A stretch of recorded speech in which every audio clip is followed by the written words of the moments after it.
যে এলজিবিটি সংখ্যামিকা ছেলে ছেলেকে বিয়ে করতে পারে, মেয়ে মেয়েকে বিয়ে করতে পারে, একজন ছেলে সে নিজে মেয়েকে বিয়ে দাবি করতে পারে, একজন মেয়ে নিজেকে ছেলে দাবি করতে পারে। এটাকে বলে গণতন্ত্র আমাদের স্বাধীনতা দিয়েছে। গণতন্ত্র আপনাকে বলতে পারে যে রাষ্ট্রকে গালি দিতে পারে, কিন্তু আমি একটা মুসলিমকে মানে গণতন্ত্র যদি আইন অনুযায়ী আমরা চলি, আপনার সামনে একজন রাষ্ট্রকে গালি দিয়েছে, তাহলে আপনাকে কি করতে হবে? মুখে কি করবে? চুপ করে থাকতে হবে। এটাই গণতন্ত্র। আর ইসলাম কি বলেছে যে রাষ্ট্রকে গালি দিলেও বাঁচার কোনো বদলা যদি এটা ইসলামিক শাসন বা ইসলাম যারা রাষ্ট্রকে চালনা করবে তাদের, তবে আমি আপনি কি করতে পারি? যখনই তোমরা পডকাস্ট দেখবে তখন তোমরা হাত দিতে পারবে না।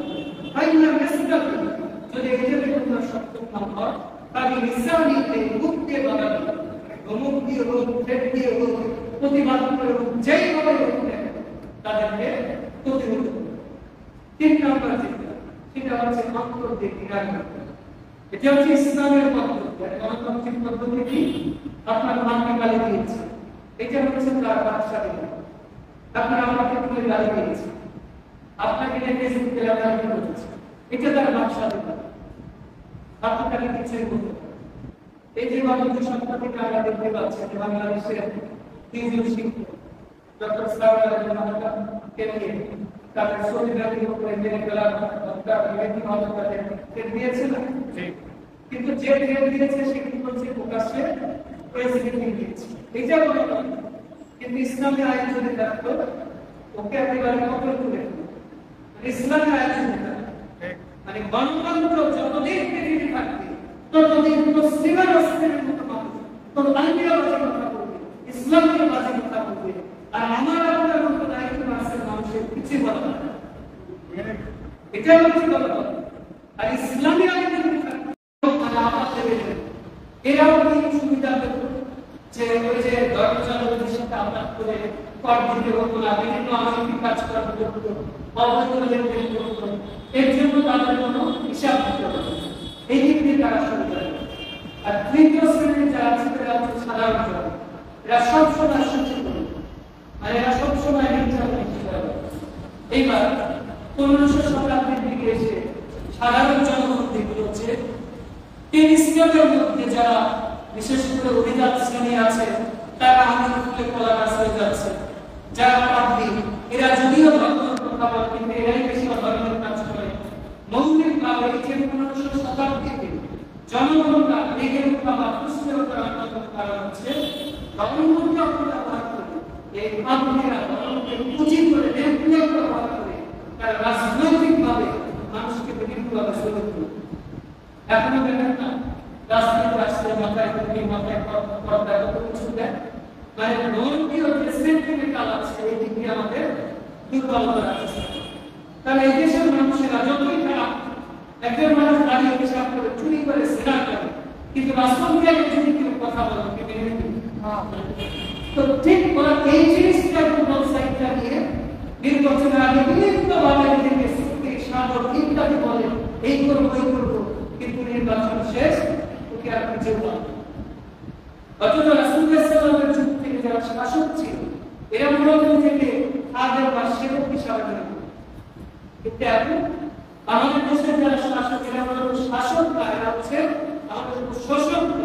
আর আপনার কাছে তাদের কর্মচারী বা তাদের এক কথা অধীনস্থ। অথচ শাসকরা এসেছে আমাদের খেদমত করার জন্য, আমাদের সেবা করার জন্য।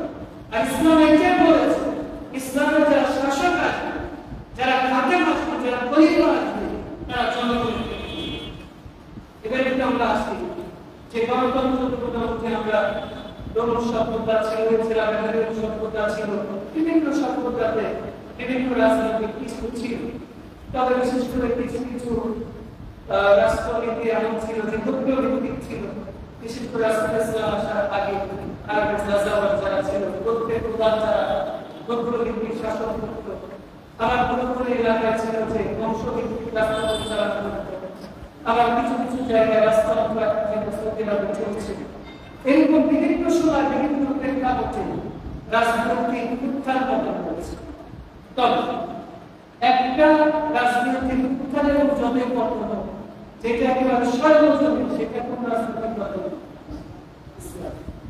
বিশেষ করে আমরা জানি আমরা তো অনেক সময় মনে করি যে হুজুররা শুধু সালাত সিয়াম বাচ্চাদের কথা বলবে, হুজুরদের রাজনীতি করা বলে না। এই কথার কারণে মুসলমানরা রাজনীতি বাবাকে চিনেছে।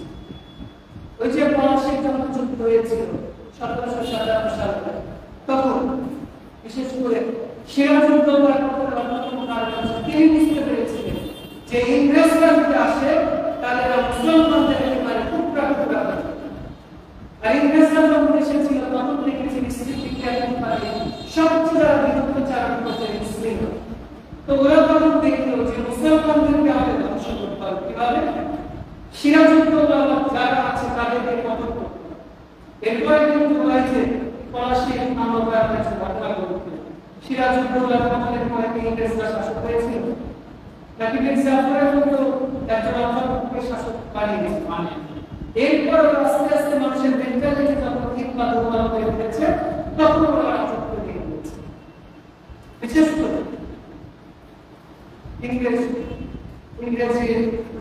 মন্ত্রী তিনি বলছেন যে যখন সিরাজউদ্দৌলাকে হত্যা করা, সিরাজউদ্দৌলা যখন রাস্তা গিয়ে যাচ্ছে তখন বলছে যে মুসলমানরা লাইনে দাঁড়িয়ে দাঁড়িয়ে রাস্তা গিয়ে যাওয়া দেখছে। তিনি বলছেন যে যে পরিমাণ মুসলমান ছিল, মুসলমানরা যদি শুধু একটা পাথর নিয়ে ভেতর মারত ইংরেজরা পালানোর জায়গা, একজন ইংরেজ তারা জানতে পারত।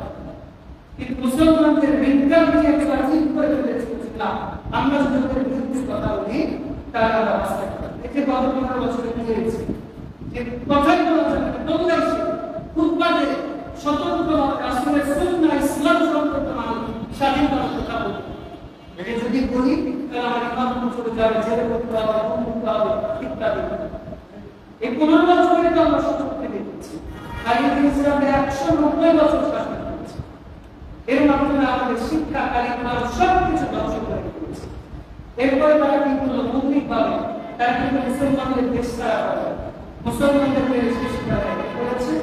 ওরা মুসলমানদের আস্তে আস্তে জুলুম করা শুরু করেছে। জুলুম বলতে মুসলমানদের শিক্ষা নীতি ধ্বংস করেছে।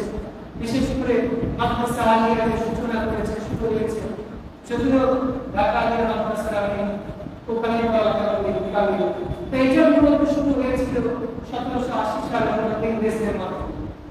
তাদের উদ্দেশ্য কি ছিল? যে বাংলাদেশের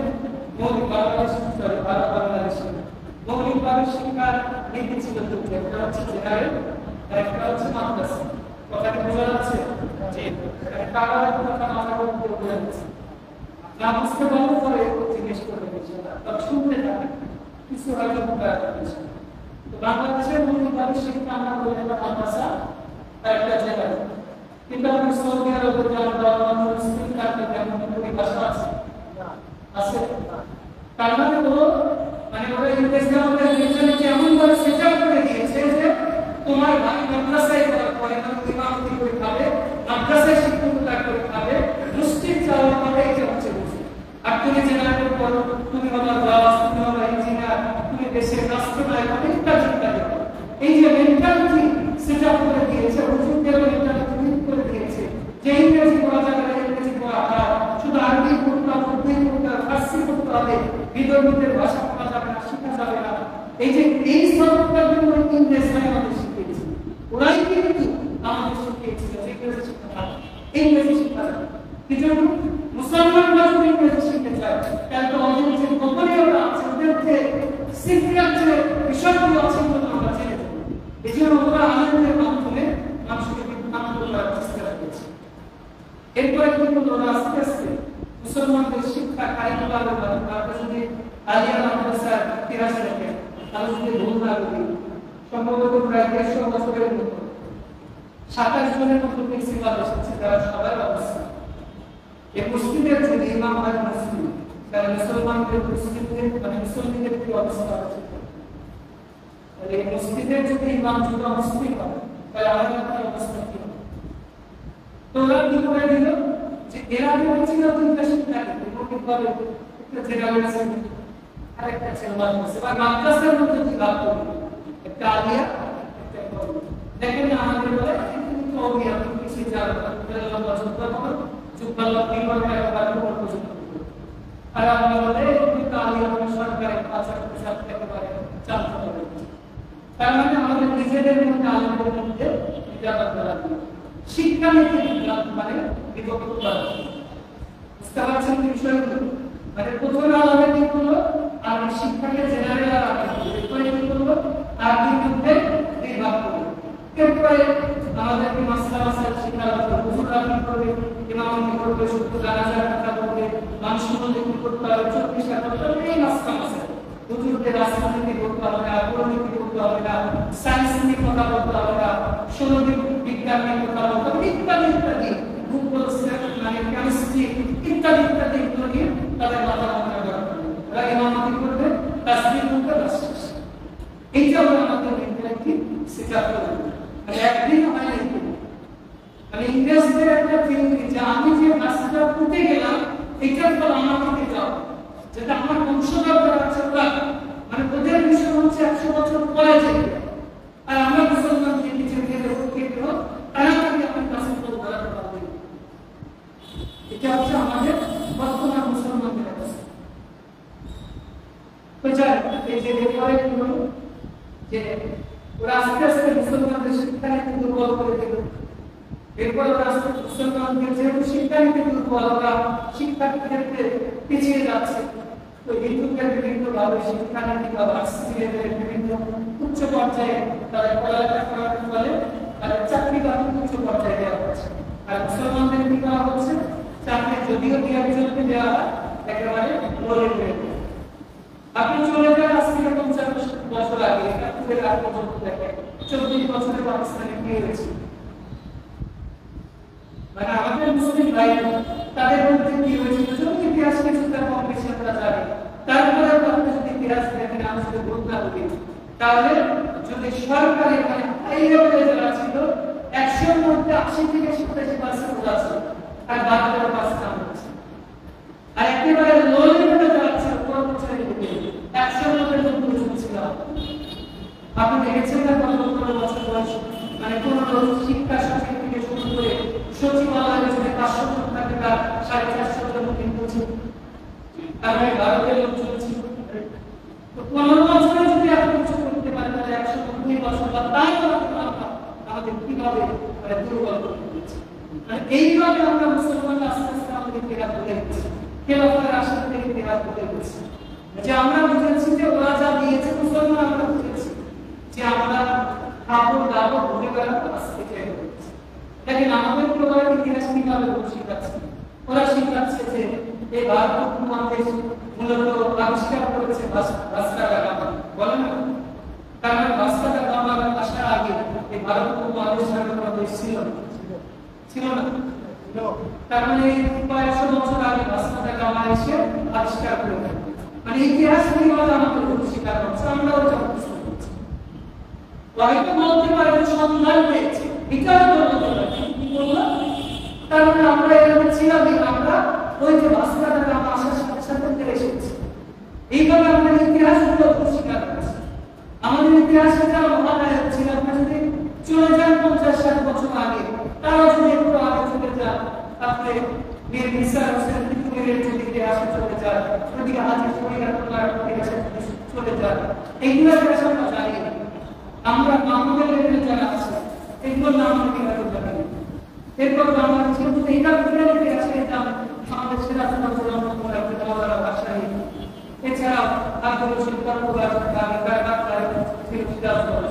এই যে প্রতিনিধিতা ছিল তারা দেশের জন্য কাজ করেছে আমি কিন্তু কোনো রাজনৈতিক দল করি তবে যতটুকু আমি জানি বা এসেছি বিশেষ করে মাওলানা ভাষায় আর তারপরে মানুষগুলো ক্লাস 6 করে তখন কি ভালোবাসা ছিল কোন এলাকার মানুষ তো তার পাশে একদিকে আমি আপনারা 6 মাসের মধ্যে দেখেছি এলাকার মুরব্বীরা বলেছে মাওলানা ভাষা নিয়ে যত এলাকা আছে উনি তো মুক্তি করে থাকতে পারে কেন্দ্রের কথা ছুটি মানে মুক্তি করে থাকে তো উনি এলাকায় যে নিজে রান্না করতেন লোকজন যা আপনি তাহলে যাবেন না মুক্তি যাবে মুজিবকে লাভটা রাজনীতি করতে দিয়েছে তখন মাওলানা ভাষা নিয়ে বলতো আমি যদি এসে রাষ্ট্রনায়ক হবে তোরা চুরি করতে করবে তোরা উপরে যায় তোরা চুরি করলে আমি নিশ্চিত করি এরাই চিরদিন বাংলাদেশ করবে। অথচ আমরা যে কোনো সরকার যেতেই হবে। আপনি দেখেন এই যে আমরা রাজনীতি করছি, নির্বাচন করে একবারে মুখে খেয়াল করে ফেলছি।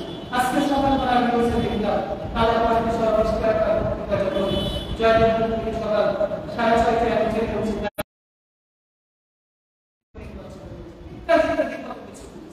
অথচ এই যে রাজনীতি নির্বাচনের যে পরিমাণ টাকা খরচ হয়, এই 5 বছরে 1 বছর রাষ্ট্র পরিচালনা করতে যত টাকা খরচ হয় 1 বছরের তার চেয়ে বেশি। আবার এই যে 5 বছরে রাষ্ট্রের যত টাকা খরচ হয়, এই নির্বাচনের প্রচার প্রচারণা করতে তার চেয়ে বেশি। দেখেন আপনি যদি একটু সংকল্প করে দিবেন, আপনি যদি 24-এর গণঅভ্যুত্থান দেখেন, সেটাকে ছাত্র জনতা ছাত্র আমরা সবাই মিলে সেদিন আল্লাহ সম্মান করে সেটা করতে হয়েছে। ক্ষমা করে আল্লাহ তারা কৌশল করেছিল 2024 গেল ইসলাম আমরা 50 সালে কত বিপরীত হবে, কিন্তু আল্লাহ একেবারে শেষ করে দিল। এই জন্য আল্লাহ মানে সাবস্ক্রাইব করে বলেছেন আল্লাহ যাকে ইচ্ছা তাকে ক্ষমতা দেয়, যার কাছ থেকে চালানো ক্ষমতা দিয়েছিল।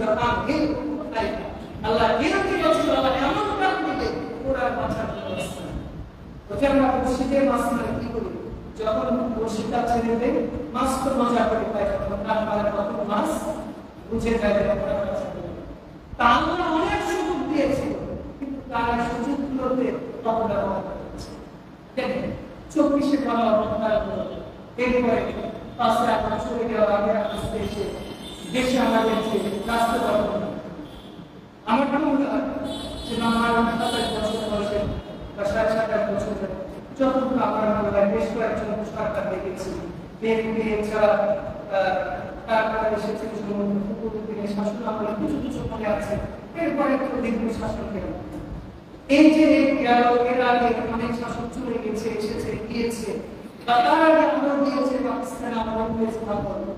এই যে বাংলাদেশের চলা প্রায় 300-400 বছরের যদি ইতিহাস দেখেন, সবচেয়ে ভয়ঙ্কর যে সময়টা দিয়েছে সেটা হচ্ছে যে জুলাই দেখছে গণপ্রশ্ন গিয়েছে কি আপনার এখন পলাশির যুদ্ধ হয়েছে, মির্জাপুর সাথে সাথে রাস্তা করে গেছে না, মানে যে এরপরে প্রতিদিনের পতন হয়েছে তারপরে আবার চলে এসেছে, চলে এসেছে সেটা ছেড়ে এসেছে, একজনের পর একজন এসেছে, মানে স্বপ্নটা শেষ তারপরে এসেছে।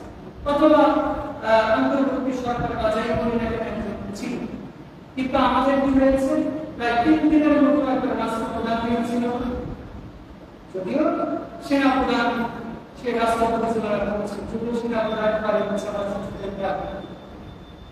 মানুষ হিসাবে তার ভালো মতো অনেক কিছুই আছে, তবে আমরা কথা বলি যে বড় প্রচেষ্টা আছে, এগুলো কি আলাদা কাজ করতে পারে। তো তারপরে সে দেশের খারাপ কিছুটা ভূমিকা রেখেছে, মানুষ হিসাবে ভালো মতো কেউ এই যে আপনার একজন ডক্টর বিশ্বাস এটিকে আমরা রাজনীতি করে ভোগাবলি করেছি, অথবা আমি কেউ ভুল বুঝবেন আমি আমার মধ্যে আমি কোনো গণতান্ত্রিক দল রাজনৈতিক দল ব্যবস্থা কারণ আমি এইটা আশা করি যে ইসলামী খেলাফত ছাড়া পৃথিবীতে শান্তি একটা সম্ভব, এটাও আমি বিশ্বাস করি।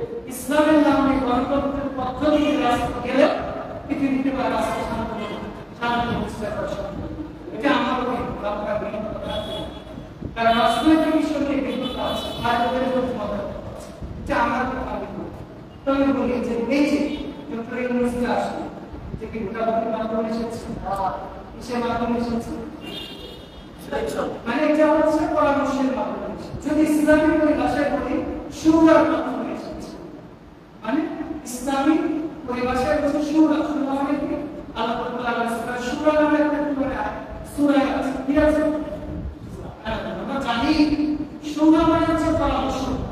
কুরআন 38 নম্বর সূরা 44 নম্বর সূরা 38 নম্বর আয়াত আল্লাহ বলেন ও আনতুম শুরা বাইনা, তোমরা যখন কোনো কাজ করবে, কোনো আদেশ করবে, কোনো একটা ইসলাম আইন করে দিতে হবে। কারণ এই দেশে 90% মুসলিম যারা সালাত পড়ে না, মনটা করে ইসলাম বোঝে না, আকীদা বোঝে না, তবে আপনি কিভাবে ইসলাম করবেন? এই জন্য যদি আপনি রাতারাতি ইসলামিক খেলাফত করতে পারেন, এটা সম্ভব। তাহলে ম্যানেজমেন্ট ইসলাম দাওয়ার কাজ মানে মানুষকে ইসলাম খেলাফতের যে গুরুত্ব আছে কনসেপ্টটা আগে মানুষকে বোঝাতে হবে। যে ইসলামের একটা আপনার পরিপূর্ণ জীবন ব্যবস্থা, ইন্না কিনা ইল্লাল্লাহ ইসলাম, ইসলাম যে সর্বাধিক দিন বা আল্লাহর বক্তব্য এইটা মানুষকে বোঝাতে হবে।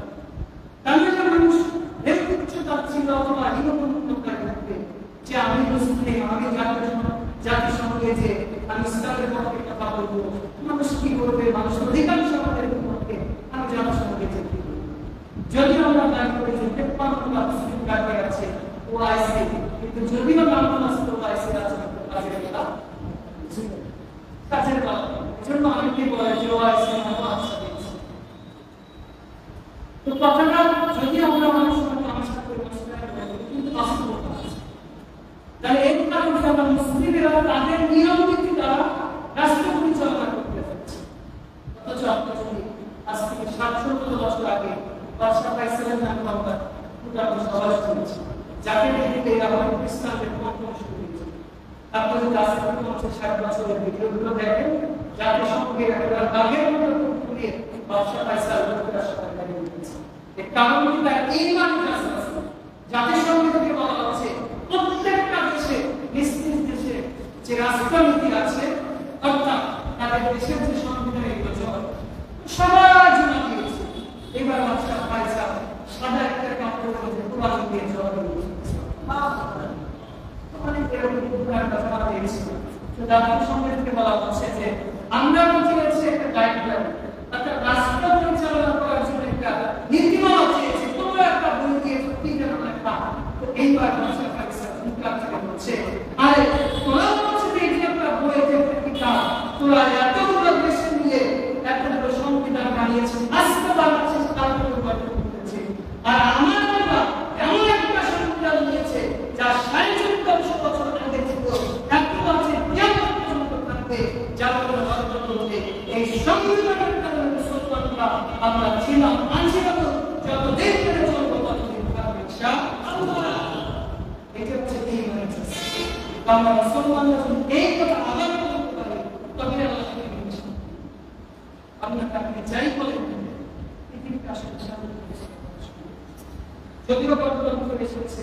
এরপর আমাদের উমাইয়া শাসন হয়েছে, উসমানী খেলাফত হয়েছে। উসমানী খেলাফত মাত্র কয়েকদিন আগে সেটা বর্তমান হলো, সেটা আমাদের মুসলমানদের বিভিন্ন কারণ নিজেদের দ্বন্দ্ব কারণে অথবা ক্ষমতা নিয়ে পরস্পর হিংসার কারণে যদি আমরা আরো অনেক কথাই বলি, রাষ্ট্রতন্ত্র আছে, সেখানে আলোচনা পর্যালোচনা আছে, তবে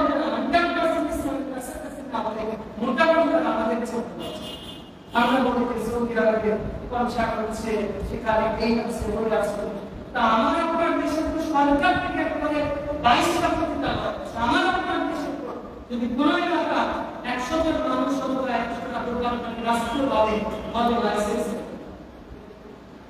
তা আমার দেশে যে আসার ভূমিকা পালন করছে, আমার দেশে রাস্তায় যদি কারো তারা যদি হুজুর থেকে পড়ে যায় মা বাচ্চা মুসলিম কারণ, আর ওনাদের হুজুর থেকে যদি পড়ে যায় এটা হচ্ছে তাওহীদ। মানে আপনি যদি হুজুর করে বাচ্চা ছোট মুসলিম দিতে পারেন, আর ওরা কি করে সুবহানাল্লাহ আলহামদুলিল্লাহ আলহামদুলিল্লাহ ওদের আমাদের মধ্যে খারাপ কথা শেষ মুসলমান আমাদের উচিত ইসলামের ইতিহাস আমরা মুসলমানরা পিছিয়ে যাওয়ার কোনো কারণ হচ্ছে মাদ্রাসার সিলেবাসগুলোতে যদি দেখেন ঘুরে আমার কথাই বলি যেমন তো 17-18 বছর মাদ্রাসায় পড়ছি, এখন পড়ি পড়াচ্ছি। তো আমার যেটা মনে হয় ক্লাস 5 থেকে যে ইতিহাসগুলো পড়েছি, হাসিন লেভেলের, কামিল লেভেলের, অনার্স লেভেলের, মাস্টার্সের পরীক্ষা দিচ্ছি, সেই ইতিহাস ওই 4 পরিবার এই যে আর কিছু কিছু মামলা থেকে বিকাশ করা, এই যে কিছু মোহাম্মদের কাছে কিছু ইতিহাস দেখবে ওই এছাড়া মানে আমাদের এটা আমরা পিছিয়ে গেছি। ইসলামের যে কত সম্মানী যুগ আছে ইতিহাস মোহাম্মদ বিন কাসিম নাম আমরা অনেকেই জানি, সালাম বিন আইয়ুবী এই নাম আমরা অনেকেই জানি। অর্থাৎ সালাম বিন আইয়ুবী এমন একটা নেতা ছিল, সারা পৃথিবীর মুসলমানদের কাছে একটা অমূল্য মানুষ। মোহাম্মদ বিন কাসিম ছোট্ট একটা ছিল, তার নাম ছোট মানুষের নাই করে মাত্র 17 বছর বয়সে, মাত্র 17 বছর বয়সে কতগুলো দেশ বিজয় করেছে। কি মানে তার নাম শুনলে কাফেরদের মুরতাদদের খবর শুনবে। এছাড়া সেই ইসলামিক পূর্বের উপরে প্রত্যেকটা যুদ্ধে যেটা অংশগ্রহণ করেছে আল্লাহ ইসলাম করেছে। মুসাআদ বিন উমাইর অন্যতম ইসলামিক সিদ্ধান্ত, সবাই ইসলামের অন্যতম সিদ্ধান্ত। এছাড়া আবু বকর ওসমান আলী এরকম আছে। মুসলমান এমন একটি জাতি, এরা মূলত তাদের আচার আখলাকের কারণে তারা পৃথিবীতে বিজয় লাভ করেছে। মানুষেরা আমরা মনে করি যে কেউ তো আসেন জিহাদের কথা শুনলে, জিহাদ শব্দ শুনলে জঙ্গি জঙ্গি যাবে, এরা অনেকে বলে যে লাগে। এখন আমরা নতুন আওয়াজ শুরু হচ্ছে, মানে মানে আগে ছিল এদিকে জামাতের দিকে, আর এখন যাচ্ছে পশ্চিমাদের দিকে। মানে আগে তো আমরা স্বীকার করে, এখন আমাদের শিখাচ্ছে ছেলেকে নিয়ে অনেক ভালো। মানে ওইটার যে আমরা ঘোষণা করে করছে আমাদের সামনে। এই যে বাংলাদেশের মানবাধিকার সংস্কার আমাদের উপরে শৈশাক্ষর করে আমাদের দেশে নাকি তাদের আমি অপরিষ্কার যেটাই হোক সেটা কার্যকর করব। পৃথিবীটা মাত্র 16টা দেশে মানবাধিকার সংস্থার অফিস আছে। প্রত্যেকটা দেশ হচ্ছে যুদ্ধ বিধ্বস্ত। কারণ পৃথিবীর কাছে আমরা প্রমাণ করতে যাচ্ছি যে বাংলাদেশ যুদ্ধ হতাহত হচ্ছে। এইটা যদি আসলে আন্তর্জাতিকভাবে প্রমাণ করা হয়, তাহলে আন্তর্জাতিকভাবে যে আমাদের অর্থনৈতিকটা ব্যালেন্স পাকিস্তানের মধ্যে একটা দেশ দিয়েছে, কিন্তু আসলে মানুষ হিসাবে অনেক ভাবে নিয়ে নিয়েছে। কিন্তু যে কোথায় আছে যে বাবাকে করতে গিয়ে দেশের অবস্থা কেমন হচ্ছে, ঠিক আমাদের দেশের অবস্থা এর চেয়ে ভালো অবস্থা সামনে আমাদের অবস্থা রাজার যেমন ভালো অবস্থা এর চেয়ে ভালো অবস্থা। কারণ রাজার মানুষ এখনো তাদের ইমানে এমন অবস্থা যে ওদের রাজনীতির সামনে সামরিক অস্ত্রের সাথে একটা পাথর দিয়ে গ্রেপ্তার মতো প্রতিপত্তি মানুষকে নিয়ে, আর আমার মনে হয় কোনো সাহস নেই একটা তৎকালীন যুগের বাজার মানুষ চালিয়েছে। তো আমরা তাদের যে ইমান আকিদা সাহসের অনেক পিছিয়ে গেছি। তো এই জন্য আমরা বিশেষ করি যেটা বলতে চাই, এই দেশের যারা রাস্তায় এসেছে আমার যেটা মনে হয় এই যে বিশেষ করে যাচ্ছে এই নির্বাচনের মাধ্যমে সেটা এনসিপি বলে অথবা বিএনপি বলে, জামাত ইসলাম, মানে কেউ যদি রাজনৈতিক দল করে আমি বুঝতে পারি। আমি তাদের বিএনপি করে বলছিলাম, উদাহরণস্বরূপ বলছি, সেটা আমাদের বিএনপি যেই বলে গণতন্ত্রের মাধ্যমে রাস্তাতে সেখানে আসলে ইতিহাস যদি দেখেন বিশ্বরের মুসলিম মোহাম্মদ গণতান্ত্রিক ভাবে গিয়েছিলেন, ইসলাম প্রতিষ্ঠা করতে সে নিজেই দেখেন এইবার ইসলামের লেভেলে যারাই গিয়েছে, কারণ যারা আছে যাদের প্রসেসে যাচ্ছে গণতান্ত্রিক প্রসেস তো ওদের, তো ওদের প্রসেসে আপনি যখন যাবেন আপনি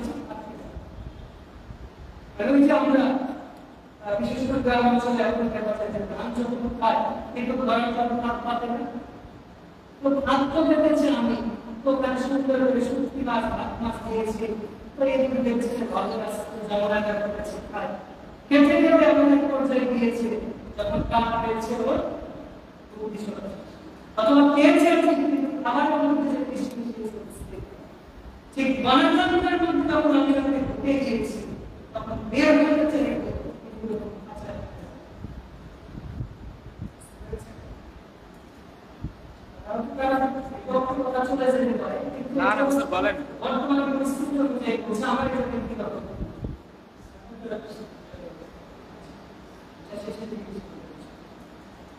এখন বর্তমান পরিস্থিতিতে বাংলাদেশের বর্তমান পরিস্থিতিতে এখনো শান্তি প্রতিষ্ঠা করা সম্ভব। তবে আমরা যদি পারতাম 1 বছর আগে যদি ফিরে যেতাম, সেই সময় যদি আমরা এই পদ্ধতিটা গ্রহণ করতাম তাহলে রাজনীতির জন্য সেটা যদি আমাদের দেশে মানে বর্তমান পরিস্থিতিতে 100% ইসলামিক আইন অনুযায়ী বা খেলাফত অনুযায়ী দেশ পরিচালনা করা সম্ভব না।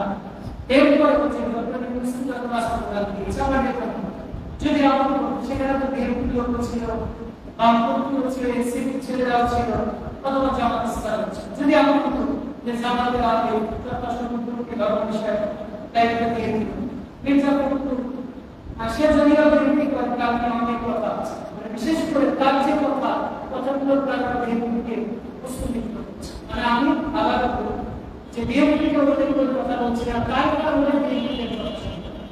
সে একটা কথা বলেছে যে আমরা শরিয়া আইনে বিশ্বাস করি। যদি এইটা হয় আপনাদের অফিসিয়াল ভাবে নির্বাচনের সময় বা সামনে আপনারা দেখতে পাবেন যে আসলে যদি এটা আপনাদের অফিসিয়াল কথা হয় তাহলে আপনার কয়টা ভোট করছে আর যদি তার ব্যক্তিগত কথা হয় সেটা ফিরে এসে জনগণের সামনে প্রত্যেকটা রাজনৈতিক দল যার কাছে আমাদের এই কথাটা চলে এদের মাধ্যমে আমরা যদি চাই আমি জনগণ সেটা বলছি আমার বলা যে তাদের শুধু সে বাচ্চারা আরো অনেক দলের আছে যে বিশেষ করে 1 বছরের মধ্যে প্রায় আমি যদি বলতাম 1357টা আমরা আলাদা করছি।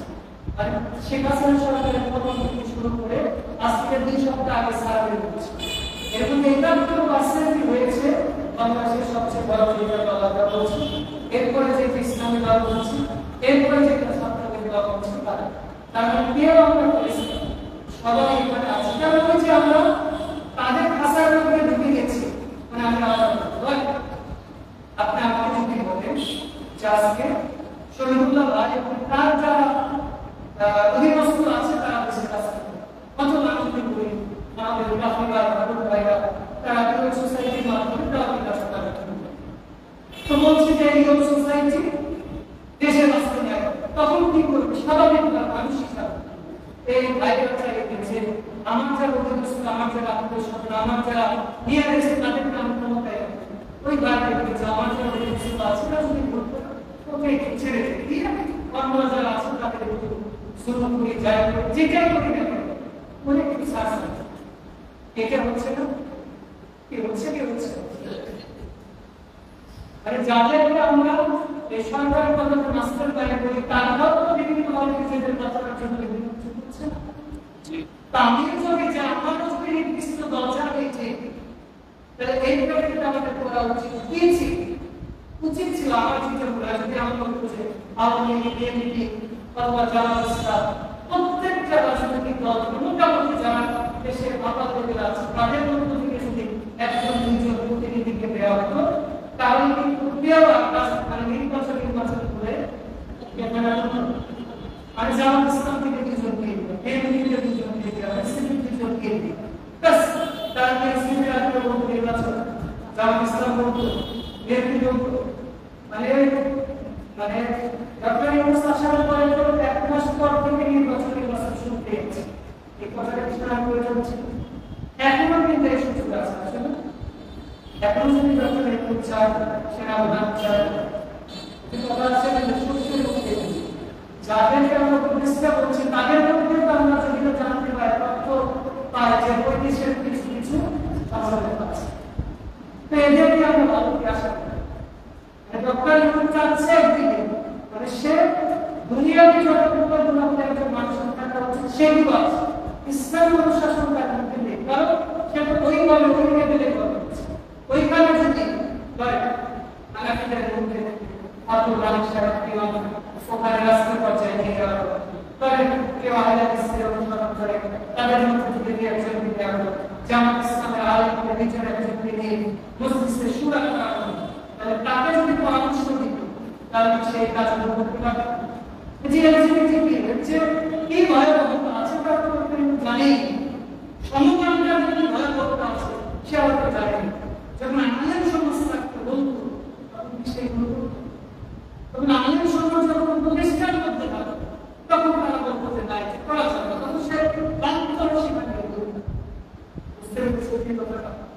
আবার এখনো সুযোগ আছে প্রত্যেকটা দলের নেতাদের যদি একত্রিত করা হয় প্রত্যেক দল থেকে যা আসলে দেশপ্রেমী বা যারা যোগ্য মনে করে এমন মানুষকে যদি উপদেষ্টা প্যানেলে নিয়ে আসার পরে তারা কি করবে? ওই উপদেষ্টা প্যানেল আবার প্রত্যেক জেলাতে একজন করে ডিসি দিয়ে নেবে, ডিসি আবার তারা বিভক্ত যারা আছে তাদের সাথে পরামর্শ করে করবে, এবার মেম্বার এসে চেয়ারম্যানের সাথে পরামর্শ করা মেম্বার এইভাবে স্টেপ বাই স্টেপ তারা একজন আরেকজনকে দিবে। আমার তো মনে হয় এমন করতে একটা কথা হবে না, উপদেষ্টা থেকে শুরু করে অর্থের ক্লাস গ্রাম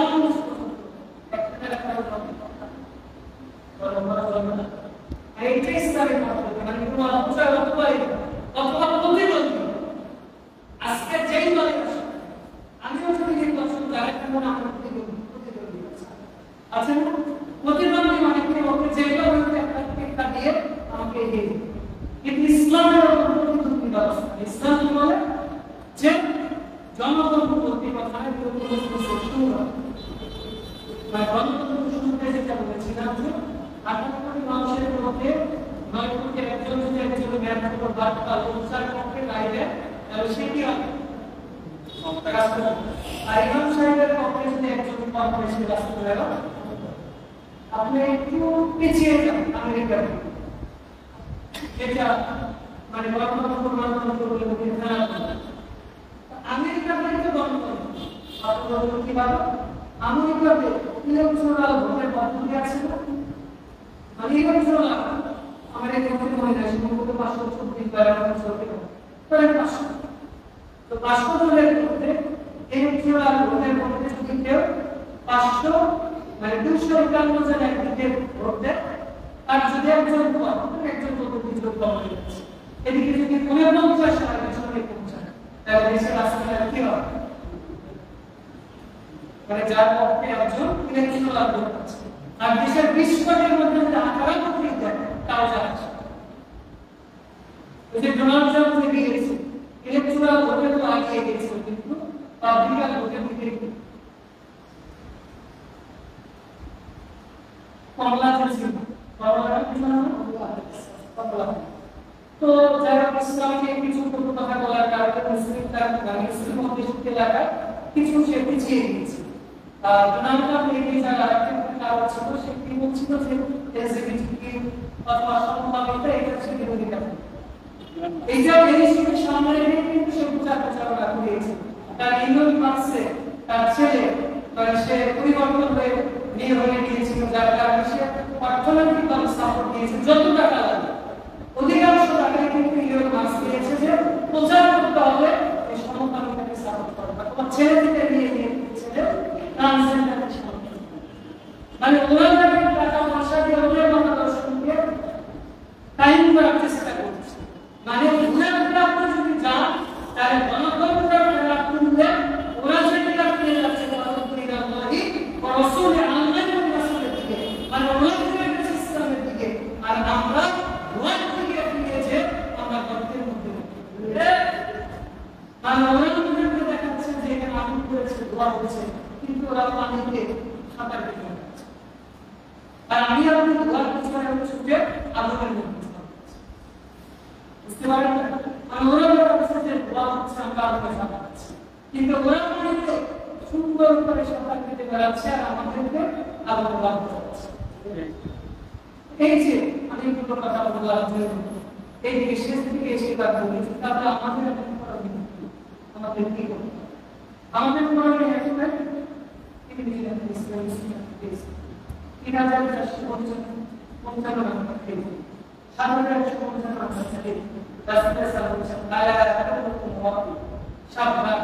তোমরা সকলেই দায়িত্ব আর কিয়ামতের দিন তোমাদের প্রত্যেককে নিজ দায়িত্ব সম্পর্কে জিজ্ঞেস করবে।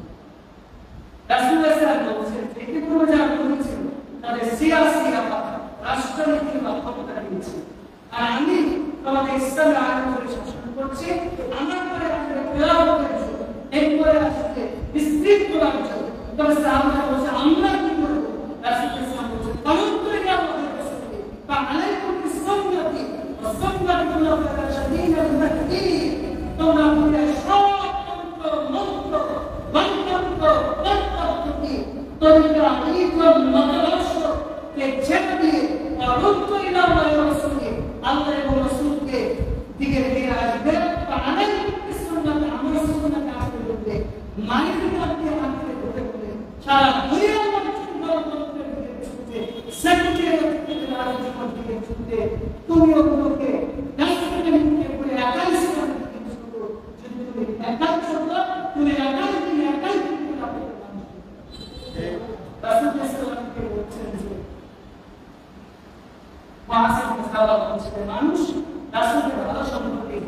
আমি মানুষ রাস্তা থেকে কাজ করবো এই জন্য যাতে আমি খারাপ কাজ না করি এবং আমি দাবি করি রাস্তাগুলো সমস্ত ঘুরে যাওয়া ঘুরে যে পাহাড়ের উপরে একটা বসবাস করবো পাহাড়ি জামা থাকতে রাসূল ইসলাম বলছেন আমি একা একা বলছি রাসূল বলছে যে তুমি যদি একা একা ইয়ার জামা তুমি একা একা জামা ইব্রাহিম আলাইহিস সালাম যখন তাওহীদের দাওয়াত দিয়েছেন তিনি একা একা জামা ছিলেন মুহাম্মদ সাল্লাল্লাহু আলাইহি ওয়াসাল্লাম যখন তাওহীদের দাওয়াত দিয়েছেন একা একা জামা ছিলেন বারে আপনি বাংলাদেশের একজন মানুষ ইসলাম গ্রহণ বা ইসলাম শাসনতন্ত্রের পক্ষে সৌদি আরবের একজন পক্ষে উগান্ডার জনগণের একজন পক্ষে আফ্রিকার একেবারে জনগণের একজন পক্ষে এরপর মিশরের প্রভুদের একজন পক্ষে 5 দেশের 5 জন মিলে 5টা দেশের মানুষ একসাথে মানে 5টা দেশের জায়গা থেকে মানুষের যোগাযোগ এরপর আপনারা আমরা সবাই বুঝতে পারেন মানে কনসেপ্ট আমাদের কনসেপ্ট মিল আছে তার মানে কনসেপ্ট কারণে হচ্ছে আমরা জানা করছি যেখানে থাকি যেখানে অবস্থান করি আমার বিশ্বাস আমার মতাদর্শ আমার আকীদা আমার মতাদর্শ আমার কনসেপ্ট যদি থাকে আমি যেখানে থাকি যে দেশে থাকি যে ধর্মে থাকি তাহলে আমি একাধিক দেশে থেকে একাধিক মানুষ মিলে আমরা একটা জানা করি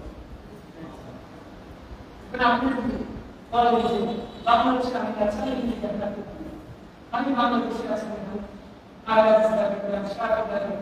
ইন্দোনেশিয়া প্রধানমন্ত্রী দাবি করছে মালয়েশিয়ার একজন মুসাফির দাবি করছে 4 দেশে 4 জন মানুষ 4টা মাযহাবের অনুসরণ করার পর কোরআন এবং সুন্নাহ যদি মেনে চলে ইসলামী শাসনতন্ত্র যদি বিশ্বাস করে তাহলে এরা বলছে ইসলামী খেলাফত বুঝতে পেরেছেন এখন আমাদের ইসলাম খেলাফতের জন্য কি করতে এখন আমরা আমাদের সহজ আগে বাংলাদেশে আছে এরপরে বাংলাদেশের 8.5 মানুষ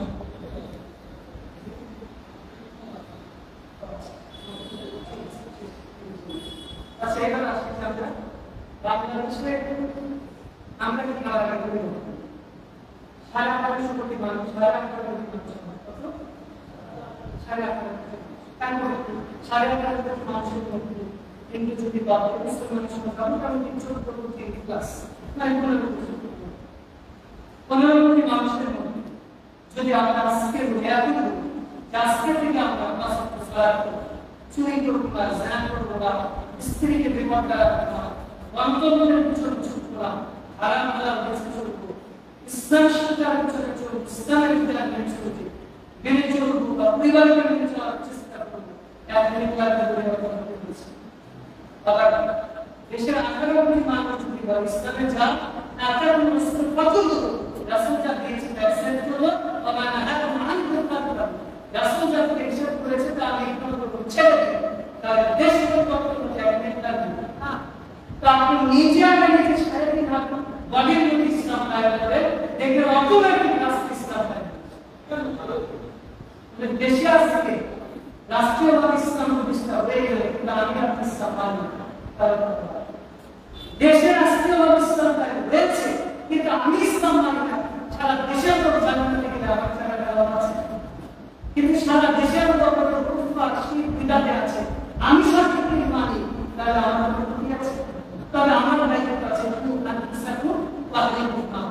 নিজে যেভাবে মানি পরিবার সহ দেশ এবং জাতির লোককে পরিকল্পনা করার চেষ্টা করি এরপর দেশ যখন পরিকল্পনা করেছে এবার আন্তর্জাতিকভাবে 4.5 মানুষ আছে এর মধ্যে মুসলিম হচ্ছে 200 বাকি 600 কোটি মানুষ হচ্ছে হিন্দু এর মধ্যে প্রায় 160 কোটি মানুষ বিশেষ করে চীন বা আশেপাশের অঞ্চলে যারা ধর্ম বিশ্বাস করে এই 800 কোটি মানুষ 1 মিনিটের মধ্যে বলে সবাই আমরা মুসলিম সবাই ইসলামের বিধান মেনে চলবে সবাই আল্লাহর মেনে চলবে সারা পৃথিবীর উপর কোনো ইসলাম তারপর ইসলামী রাষ্ট্রীয়ভাবে খেলাফত প্রতিষ্ঠা করার আগে তাদের কোনো তাকে আমি আপনার পাশে সালাত প্রে করি ইসলামের বিধান মেনে চলি ডাইরেক্ট ইসলামের ইসলামী রাষ্ট্রের পিছনে চলছে অথচ বাজার ইসলাম আচ্ছা বলেন তো ডাইরেক্ট সুন্নাহ ওয়াজিব না ওয়াজিব ফরজ আছে আমরা কি বলি সুন্নাহ রাসূলুল্লাহ সাল্লাল্লাহু আলাইহি ওয়াসাল্লাম প্রত্যেক লোকে আসলে অন্যতম বৈশিষ্ট্য ছিল তারা দাড়ি রেখে দিতেন। আমাদের পৃথিবীর সবচেয়ে সুন্দর মানুষকে মুহাম্মদ অর্ধেক সৌন্দর্য দিয়েছিল আল্লাহ ইউসুফ, যার সৌন্দর্য এতটাই ছিল সূরা ইউসুফে আল্লাহ বলেছেন যে তার সৌন্দর্য দেখে নারীরা বিমোহিত করে আপন কাছে হাত পেতে দিয়েছে। একজন মানুষের চেহারা কত সুন্দর, তার গায়ের সাথে ছিল উস্তাদ আপনার তারপরে আব্বাস বলছেন আসলে সবচেয়ে কাছের মানুষ আসলে গোলাম ছিল।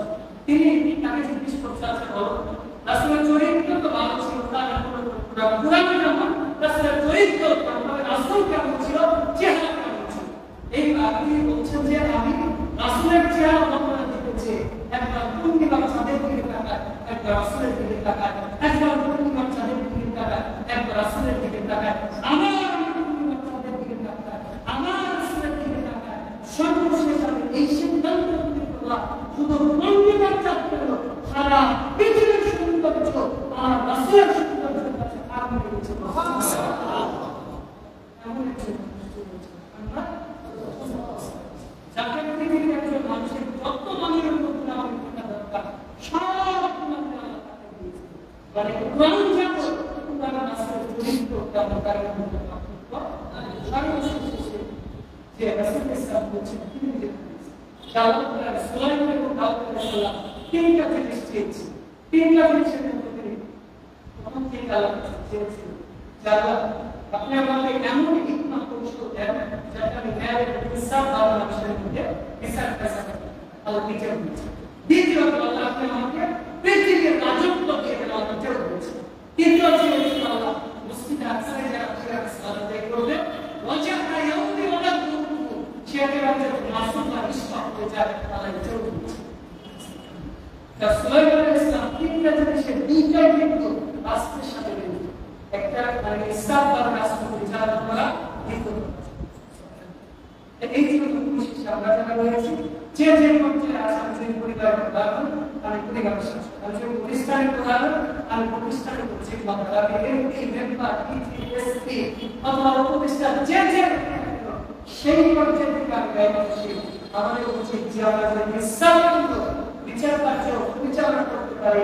শেষ আগে রাসূলুল্লাহ সাল্লাল্লাহু আলাইহি ওয়াসাল্লাম 660 নম্বর আছে বলছে সাবাহুল্লাহ বিদিল্লি লা ইল্লা ইয়াকা ইয়াকা আল্লাহ আশিক দিতে শাস্ত্রের বিরুদ্ধে পৌঁছায়া আর বান্দা হচ্ছে ইমাম নাহাবি নেই করে শাস্ত্রের কোথায় এতে আমি আপনি যে আছি যে যে পর্যায়ে আছে সেই পর্যায়ে থেকে যদি ব্যবহার হয় তাহলে রাষ্ট্র মানে যে আপনি আমি যদি উপস্থিতির ইমাম হয় নেই করার যদি হয় দোকানদার যদি নেই করার হয় ইসলামের এক প্রস্তাব যদি নেই করার হয় এমনি বা চেয়ারম্যান যদি নেই করার হয় এই সেমনি ব্যাপারে পরিবর্তন হবে ইনশাআল্লাহ। আল্লাহ তাআলা আমাদের ইসলামী যে রাষ্ট্র বিতরণ হয়েছে সিয়াসা ইসলামিয়া কিন্তু যারা পাশাপাশি যে রাষ্ট্র পরিচালনা এবং এই কনসেপ্টটা জানানো হচ্ছে ব্যাপকভাবে মানুষের মাঝে প্রচার এবং প্রসার করুন। আল্লাহ তাআলা সৃষ্টি করে গণতন্ত্রের যে অসারতা এবং গণতন্ত্রের যে অপূর্ণাঙ্গতা, গণতন্ত্রের যে ব্যস্ততা রয়েছে আল্লাহ এগুলো আমাদের আলোচনা করলাম। যদি আমাদের মানুষকে আলোচনা করার চেষ্টা করেছি কথা বলার কথায় যতটুকু চেষ্টা করেছি আল্লাহ আলোচনা করার মুসলিম পরিবারের জন্য বলেছে সেটার পাশাপাশি মেনে চলার কারণ যদি অকল্যাণ বা অজাচনা বাড়তি কথা বলতে এগুলোর জন্য ক্ষমা করে ইসলাম শাসন অনুযায়ী ইসলাম আইন অনুযায়ী আমাকে নিজের সহ পরিবারের দেশ পরিচালনা করার আল্লাহ রাসূলের সাথে সম্পৃক্ত তার যে মানুষের সাথে সম্পৃক্ত ইসলামকে সামনে রেখে তার রাষ্ট্র পরিচালনা করতে পারে আল্লাহ সেই কারণে